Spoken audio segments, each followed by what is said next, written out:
नमस्कार मित्रांनो, स्वागत आहे तुमचं आताच्या ब्रेकिंग न्यूजमध्ये।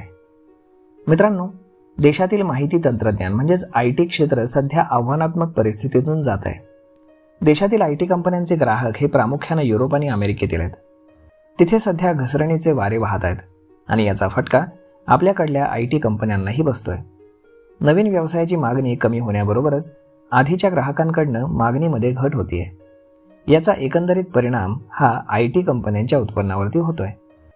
देशातील आघाडीच्या IT कंपन्यांची कार्यालये ही पुण्यामध्ये आहेत, त्यामुळे त्याची झळ पुण्यापर्यंत देखील पोहोचू लागली आहे। जगभरातील तंत्रज्ञान क्षेत्रातील कंपन्यांपासून सुरू झालेले कर्मचारी कपातीचे लोन आता पुण्यातील IT कंपन्यांपर्यंत देखील पोहोचलंय। IT क्षेत्रातील कर्मचारी कपातीचे दृश्य हे परिणाम आता पुण्यातही दिसू लागलेत। अनेक कंपन्यांकडून काही महिन्यांपासून कपात सुरू असली तरी याबाबत फारशी वाच्यता होत नाही। IT क्षेत्रातील कर्मचारी संघटना सोडल्यास याबाबत माहिती बाहेर येत नव्हती। कर्मचारी कपात वाढू लागल्यानंतर आता याची चर्चा देखील वाढू लागली आहे। IT कंपन्यांकडून प्रामुख्याने मध्यम फळीतील कर्मचाऱ्यांची कपात ही सुरू आहे।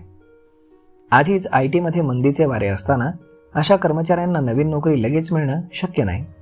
त्यामुळे आर्थिक संकटामध्ये सापडलेले हतबल कर्मचारी आता कामगार आयुक्त कार्यालयामध्ये येऊ लागलेत। याचाच परिणाम होऊन कामगार आयुक्त कार्यालयाकडे IT कर्मचाऱ्यांच्या तक्रारी वाढू लागल्यात। या सर्व तक्रारी प्रामुख्याने टू अ समिट या अंतर्गत करण्यात येत आहेत।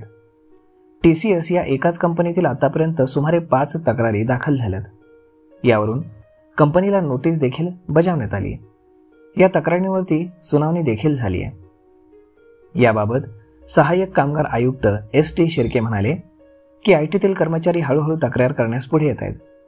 प्रामुख्याने या तक्रारी बेकायदा पद्धतीने कामावरून काढून टाकल्याच्या आहेत। या सर्वच कर्मचाऱ्यांनी पुन्हा त्यांना सेवेत घ्यावं अशी मागणी तक्रारीत केलेली आहे। त्याचबरोबर कामावरून काढून टाकल्याच्या काळातील भरपाई मिळावी अशीही त्यांनी मागणी केली आहे। या कर्मचाऱ्यांच्या तक्रारी समेटाच्या आहेत। या तक्रारींमध्ये तक्रारदार आणि कंपनीच्या अधिकाऱ्यांना बोलवलं जात आहे।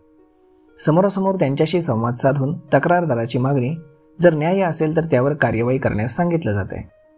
दोन्ही बाजूंमध्ये समेट घडवून आणण्यावर भर दिला जातोय, मात्र समेट न झाल्यास प्रकरण कामगार न्यायालयामध्ये पाठवलं जात आहे। एका IT कंपनीमध्ये कार्यरत असलेल्या कर्मचाऱ्याला बेंचवरती बसवण्यात आले। IT क्षेत्रामध्ये बेंचिंगच्या काळात कर्मचाऱ्याला कुठलंही काम दिलं जात नाही। त्या काळात कर्मचाऱ्याला नवीन व्यावसायिक कौशल्य आत्मसात करण्याची मुभा असते।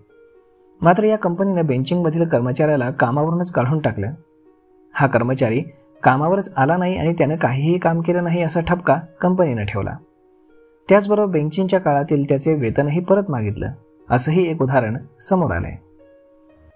तर मग मित्रांनो, अशा पद्धतीनं पुण्यामधील IT मध्ये मला नोकरीवर परत घेता का असं म्हणण्याची वेळ आलेली आहे।